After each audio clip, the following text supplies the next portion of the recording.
Les dernières nouvelles de NIOH sont tout à fait récentes. Passe à la suivante, s'il te plaît. Next. Non. Voilà.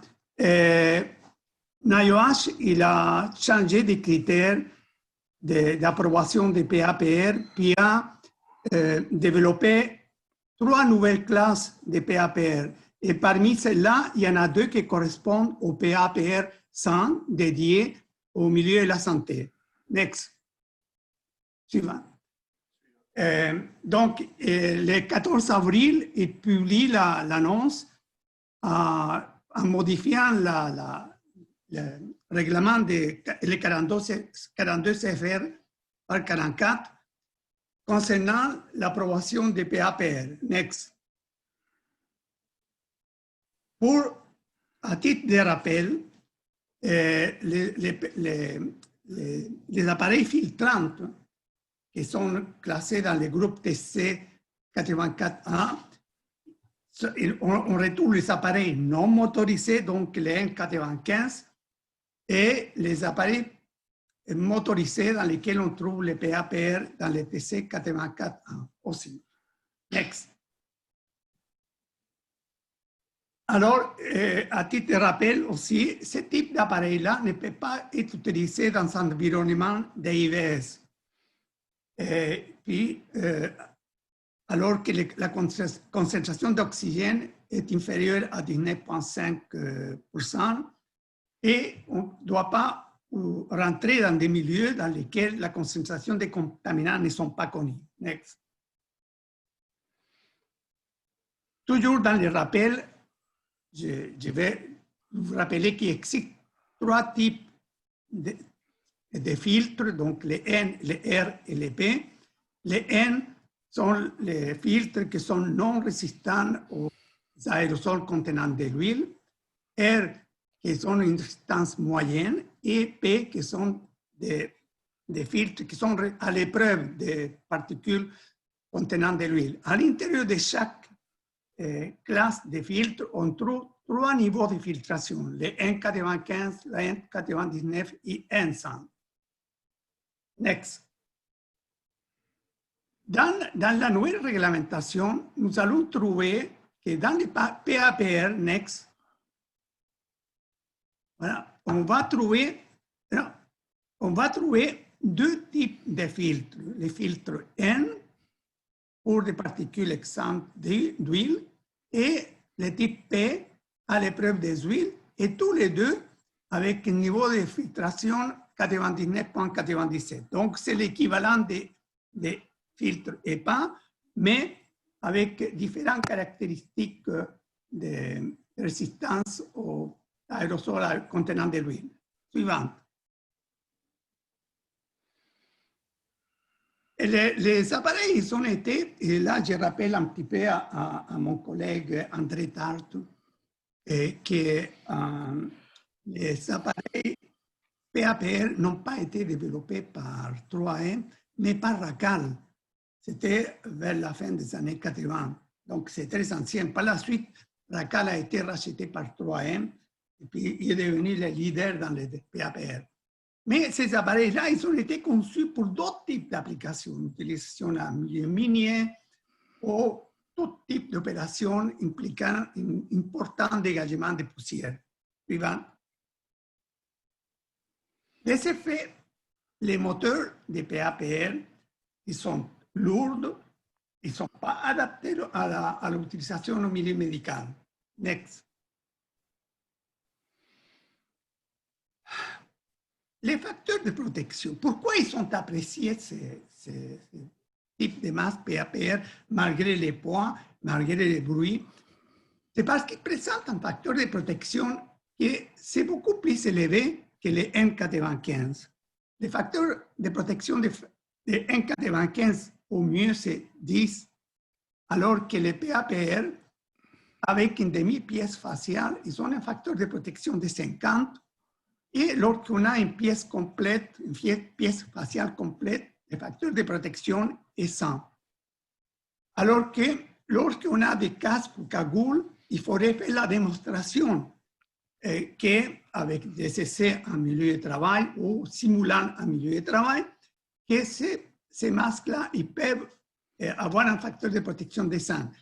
Si on ne fait pas de ces démonstrations-là, le facteur est 25. Puis les masques souples est toujours un facteur de protection de 25. Next. Next. Alors, malgré les inconvénients des PAPR, comme je viens de dire, qui n'ont pas été développés pour le milieu médical, ils sont très utilisés depuis le 2002 pour les SRAS, l'influence H1N1, et maintenant dans le COVID-19. Parce qu'ils offrent, comme j'avais dit, un facteur de protection plus élevé et surtout par le confort. Parce que dans les présentations que j'ai vues à date, on ne parle pas beaucoup de confort. Le confort, c'est quelque chose de très important et dans ce cas, les appareils motorisés, ils vont renouveler l'air au niveau du visage. Suivant. La nouvelle classification des PAPR selon NIOH, il se présente comme ça. Il y aura une classe PAPR HE qui correspond aux anciens PAPR avec des filtres EPA et deux classes de PAPR 100, donc le PAPR 100N et le PAPR 100P avec les filtres résistants ou non résistants aux huiles. Next. Il y a quelque chose qui est très important maintenant pour l'approbation de ces masques-là par NIOH. Il change les caractéristiques. Pour les tests, pour les appareils, les PAPR HE, on continue à faire le même type de tests avec la poussière de silice. Pour les appareils PAPR 100, les tests avec les poussières de silice ne seront plus effectués. Alors, les tests de PAPR 101 seront effectués avec des aérosols de NaCl, alors que les PAPR 100P seront effectués avec le diethylphtalate, DOP. Next. Pour l'approbation de ces appareils-là, le NIOH effectuera les tests d'ajustement. Ces tests-là, ils seront de deux types. Soit avec l'acétate isoamyle. Donc, dans ce cas, on expose un panel de personnes utilisant un PAPR à 5 ppm d'acétate isoamyle. La personne doit faire des exercices pendant 8 minutes et l'utilisateur ne doit pas sentir l'odeur des bananes. Dans l'autre cas, les PAPR des masques, avec des masques complètes, casque, cagoule ou pièces buccales, et dans les deux cas, on remplace les filtres utilisés dans les PAPR par un filtre ou un boîtier en contenant du charbon actif.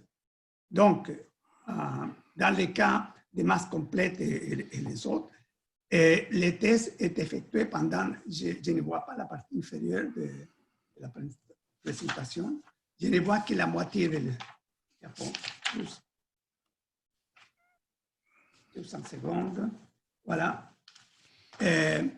Donc, ils sont exposés à une concentration plus élevée de voilà. Est-ce que je ne peux pas les voir? Comment ça fait que je ne vois pas la partie basse? Là.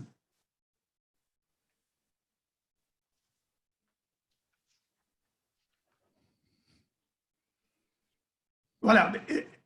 Reviens en arrière, s'il te plaît. Est-ce qu'on m'entend? On m'entend?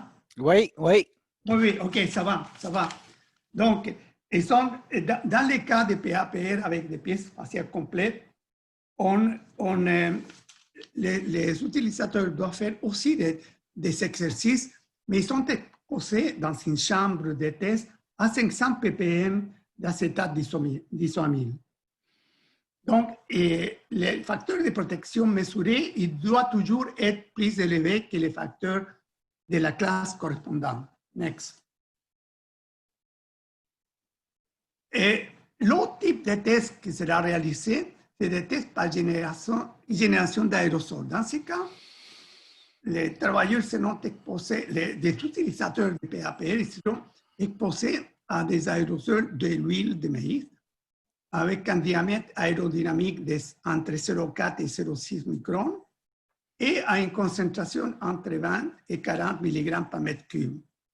Les facteurs de protection mesurés, il ne doit jamais être inférieur à la classe de PAPR qu'on est en train d'approuver. Suivant. Alors, autre caractéristique que doit rencontrer le PAPR, c'est que les niveaux de bruit ne devraient pas excéder 80 décibels. En plus, ces PAPR devront avoir un système d'alarme qui déclenchera lorsque le débit d'air soit inférieur à 115 litres dans les cas de pièces ajustées et 170 litres dans les pièces souples. Suivante. Alors, la question qui se pose, dans les milieux hospitaliers, les masques les plus utilisés, c'est les N95. Sont inconfortables, ce n'est pas naturel de porter un masque, alors que les PAPR sont des masques qui sont confortables. Les nouvelles masques pour utilisation en milieu hospitalier seront plus légers, il y aura une facilité de communication et les facteurs de protection seront évalués par NIOH et non pas par des personnes qui devraient justifier si les facteurs de protection est 100, 1000, etc.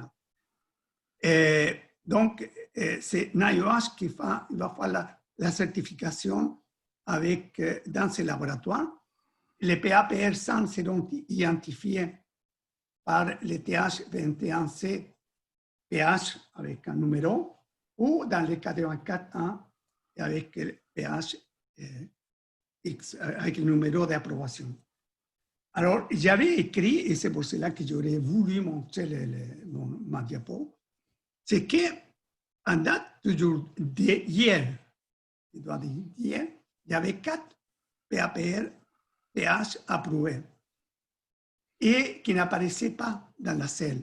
Aujourd'hui, on a retrouvé un appareil que c'est un pH 0,2. C'est un appareil qui a été développé suite à une collaboration de 3M avec la compagnie Ford, les fabricants d'auto. Alors, cette compagnie-là, ils ont promis de fabriquer au moins 100 000 PAPR de ce type-là et qui seront mis à la disposition des milieux hospitaliers. Alors, il y a d'autres compagnies, on sait qu'il y a 3 autres compagnies qui ont fait approuver PAPR 100 et ces appareils-là, ils devraient être incessamment disponibles pour les milieux hospitaliers. Ça, c'était est-ce qu'il y a un autre? Ça, c'était la dernière diapositive. Voilà, donc, c'est que termine la présentation avec les nouvelles, les modifications de la réglementation au niveau de l'approbation des PAPR. Merci infiniment, Yanné. Ouais. C'est très apprécié. Je pense que ce qu'il faut retenir, c'est qu'avec la nouvelle certification, il va y avoir plusieurs développements à venir des fabricants de PAPR et probablement que cet automne, vous allez avoir une panoplie de différents équipements qui vont être conçus et manufacturés pour les employés de la santé.